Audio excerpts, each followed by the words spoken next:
ইবলিস আমাদের চাইতে বয়সে বড়, দুনিয়া সে আমাদের চাইতে বেশি দেখেছে, বেশি জেনেছে, শেয়ানা একটু আমাদের চাইতে বেশি।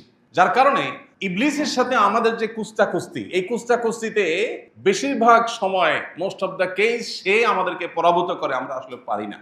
কারণ সে একটু বেশি শেয়ানা, সে একটু বেশি সিনিয়র, সে একটু বেশি পারে, এজন্য আমরা ধরা খাই এসে আল্লাহর কাছে কাঁদি, আল্লাহ শয়তান তো আমাকে ধ্বংস করে দিছে, আমাকে তো জাহান্নামী কাজ করাই ফেলছে, আমার দিয়ে গুনহার কাজ করাই ফেলছে। আল্লাহ, আমরা যখন আল্লাহর কাছে নালিশ করি, আল্লাহ তাআলা বছরে একবার শয়তানকে ধরে রাখেন, যাও সুযোগ এবার তোমার জেতার, সারা বছর তুমি জিততে পারো না, সে জিতে ফেলে, তুমি 2বার জিতলে 10 বার সে জিতে, তো এই সুযোগ তাকে হারিয়ে তোমার জিতে যাওয়া। শয়তানকে এই মাসে কেন শৃঙ্খলাবদ্ধ করে রেখেছে? 11 মাস তো আল্লাহ তাআলা তাকে শৃঙ্খলাবদ্ধ করেননি, এই মাসটিতে কেন শেকল দিয়ে আল্লাহ তাআলা বেঁধে রেখেছেন? কারণ আল্লাহ রাব্বুল আলামিন চান শয়তানি যেন আমাদেরকে বিভ্রান্ত করতে না পারে, আমরা যেন নিয়ন্ত্রণ করতে পারি নিজেদেরকে, সেজন্যই রব্বে কারীম আমাদের জন্য ব্যবস্থা করে রেখেছেন। বিষয়টাকে অত্যন্ত চমৎকার একটি উদাহরণের মাধ্যমে আমরা বুঝতে পারি। সেটা হলো, আমাদের বাসা বাড়িতে পিঠাপিঠি ছেলে মেয়ে থাকলে তাদের মধ্যে টুকটাক মারামারি লাগে, আছে না? বাসা যদি আমাদের বাচ্চা কাচ্চা থাকে, পিঠাপিঠি, তাদের মধ্যে কম বেশি ঝগড়াঝাটি মারামারি এগুলো হয়। সাধারণত যে বাচ্চাটা একটু বড়, ছোটটা জেদ করে কিন্তু মার খায়, জেদ করে বড়টার সাথে সাধারণত পারে না।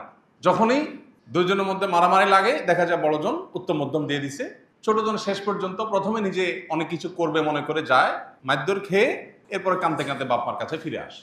এই না হয় চিত্র সাধারণত। যেহেতু বড়জন সিনিয়র, বয়সে বড়, বুঝে বেশি, এই জন্য সে ছোটজনকে দ্রুতই কুপকাত করে ফেলে এবং ছোটজন নিরুপায় হয়ে মারধর খেয়ে বাপ মার কাছে এসে কাঁদতে কাঁদতে নালিশ করে। বাপ মা কি করে? বাপ মা সাধারণত যদি দেখে যে কোনোভাবে বাচ্চাকে বোঝানো যাচ্ছে না, সে অনেক জেদ, বড়জন তাকে কেন মারলো, কিছু একটা করতেই হবে, তখন মাঝে মধ্যে, সব সময় না, বড়জনকে ধমকাতে বলে, কেন তুমি তার গায়ে হাত দিলা? এরপর তার হাত ধরে রেখে ছোটজনকে ইশারা দেয়, ঠিক আছে তুমি এবার 2-4টা মারো, তোমার জিদ থামো। এবার ছোটজন চান্সে 2-4টা মেরে আবার বাপ ইশারা দেয়, মা ইশারা দেয়, সে পালায় যায়। এরকম হয় না আমাদের বাসা বাড়িতে? আল্লাহ রাব্বুল আলামিন আমাদেরকে সৃষ্টির আগে সৃষ্টি করেছেন ইবলিসকে। ইবলিস আমাদের চাইতে বয়সে বড়, দুনিয়া সে আমাদের চাইতে বেশি দেখেছে, বেশি জেনেছে, শেয়ানা একটু আমাদের চাইতে বেশি। যার কারণে ইবলিসের সাথে আমাদের যে কুস্তি, এই কুস্তিতে বেশিরভাগ সময় মোস্ট অফ দ্য কেস সে আমাদেরকে পরাভূত করে, আমরা আসলে পারি না। কারণ সে একটু বেশি শেয়ানা, সে একটু বেশি সিনিয়র, সে একটু বেশি পারে, এজন্য আমরা ধরা খাই এসে আল্লাহর কাছে কাঁদি, আল্লাহ শয়তান তো আমাকে ধ্বংস করে দিছে, আমাকে তো জাহান্নামী কাজ করাই ফেলছে, আমার দিয়ে গুনহার কাজ করাই ফেলছে। আল্লাহ, আমরা যখন আল্লাহর কাছে নালিশ করি, আল্লাহ তাআলা বছরে একবার শয়তানকে ধরে রাখেন, যাও সুযোগ এবার তোমার জেতার, সারা বছর তুমি জিততে পারো না, সে জিতে ফেলে, তুমি 2বার জিতলে 10 বার সে জিতে, তো এই সুযোগ তাকে হারিয়ে তোমার জিতে যাওয়া। প্রিয় ভাইরা আমার, আল্লাহ সুবহানাহু ওয়া তাআলা এত চমৎকার ব্যবস্থাপনা আমাদের মাগফিরাত লাভের জন্য, আমাদের ইবাদতের আমলের ঘাটতি পুষিয়ে নেওয়ার জন্য, কিন্তু সেই সুযোগ আমরা কজন কাজে লাগাতে পারি? এই সুযোগ যদি আমরা কাজে লাগাতে না পারি, এর চেয়ে বড় হতভাগা কে? এই কারণেই তো নবী সাল্লাল্লাহু আলাইহি সাল্লাম জিবরিলের সেই দোয়ার সাথে আমিন এবং একাত্মতা পোষণ করেছিলেন, যেই দোয়া রীতিমতো হতভাগা হিসাবে রমজান পেয়ে যে ব্যক্তি আল্লাহর কাছ থেকে নিজের গুনাহগুলো মাফ করাতে পারলো না, শয়তানকে বেঁধে রাখা আছে, এই মুহূর্তেও যদি কেউ আল্লাহর কাছ থেকে মাগফিরাত আদায় করে মাগফিরাত চেয়ে নিয়ে নিতে না পারে, এর চাইতে বড় হতভাগা কেউ নাই, তার ধ্বংস হোক। এই কথার সমর্থন নবী সাল্লাল্লাহু আলাইহি সাল্লাম করেছেন শুধুমাত্র এই হতভাগ্য দেখে। অতএব আমরা যেন সেই হতভাগাদের কাতারে শামিল না হই, আমরা যেন রমাদানকে অর্থবহ এবং প্রতিটা সিয়ামকে যেন আমাদের জন্য সার্থক করতে পারি। আল্লাহ রাব্বুল আলামিন আমাদের সবাইকে সেই তৌফিক দান করুন। প্রিয় ভাইরা আমার, অতএব শুধু সাহারি আর ইফতার খেলাম আর মাঝের সময়টাতে পানাহার যৌনতা থেকে বিরত থাকলাম, এর মধ্যেই যেন আমাদের রোজা, এর মধ্যেই যেন আমাদের সিয়াম সীমাবদ্ধ না থাকে। সিয়াম আমাদেরকে কি বলতে চায়, সিয়াম আমাদেরকে কি বার্তা দিতে চায়, রোজা আমাদেরকে কি মেসেজ দিতে চায়, আমরা সেই বার্তাটা গ্রহণ করার চেষ্টা করি।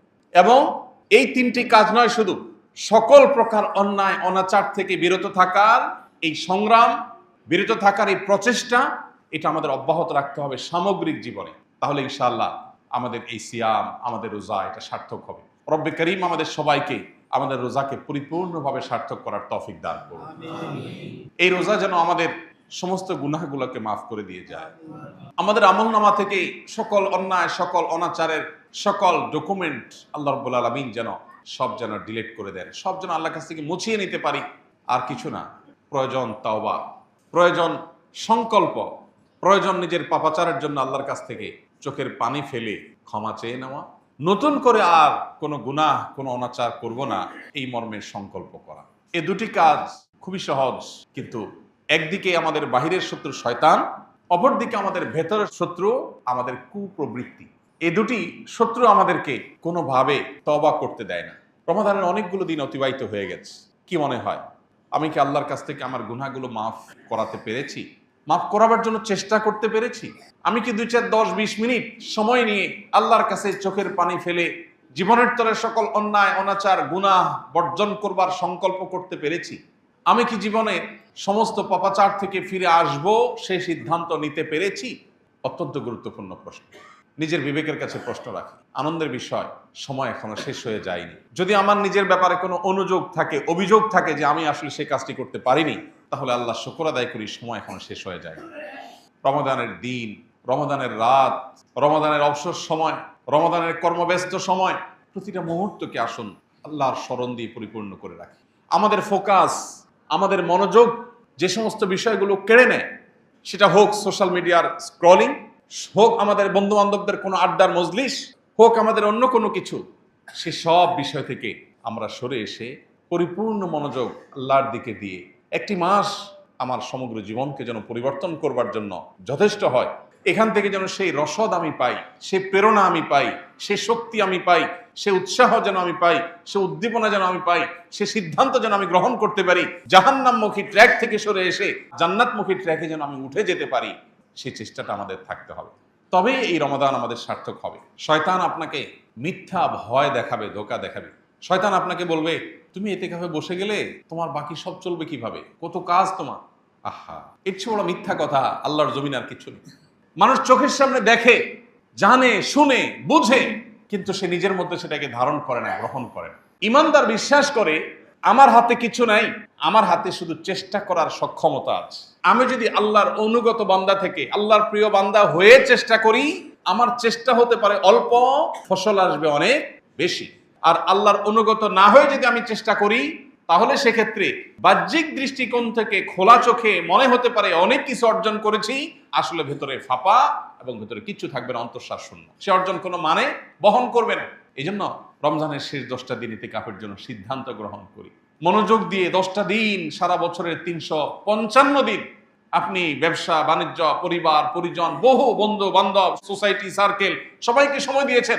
10টা দিন আপনার নিজেকে সময় দেন, মসজিদে চলে আসেন, সম্ভব হলে নেট কানেকশন ডিসকানেক্ট করে ফেলেন এবং একান্ত প্রয়োজনের জন্য মোবাইলটা সাথে রাখেন, হাই হ্যালো কথা, প্রয়োজনীয় কথা সারার জন্য। 10টা দিন মসজিদের পরিবেশে এসে আল্লাহর সাথে একটু কানেক্টেড হওয়ার চেষ্টা করেন।